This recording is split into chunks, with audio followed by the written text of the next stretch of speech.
இது வரைக்கும் நீ கெட்டு போனது உன் பாசத்தினால தான் கெட்டு போன. உன் பாசம் தான் உன்னை அப்படி கொண்டு போய் விட வச்சுச்சு.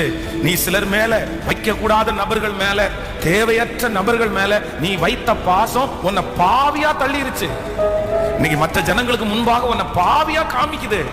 அது ரொம்ப ராங். அது ரொம்ப ஜீவ புஸ்தகத்துல இருந்து என் பேரை இப்ப எந்த ஜனங்களுக்காக ஜீவ புஸ்தகத்துல இருந்து என் பேரை கிறுக்கி போடுங்கன்னு சொன்னாங்களோ அந்த ஜனங்கள் தான் கானானை பார்க்க விடாம அவரை தடை பண்ணிட்டாங்க. அப்போ மனிதர்கள் மேல, சகா மனிதர்கள் மேல நம்ம வச்சிருக்கிற பாசம் ஆண்டவருடைய சித்தத்தையே மாற்ற மாதிரி கொண்டு விட்டுற கூடாது. நிறைய பேருடைய பாசம் ஜபத்தை மாத்துது தெரியுமா?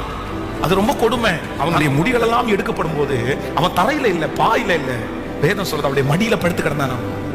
அப்போ இந்த ஃபேக் லவ் எந்த அளவுக்கு அந்த அன்பு அவனை சுருண்டு படுக்க வச்சிருச்சு பாருங்க.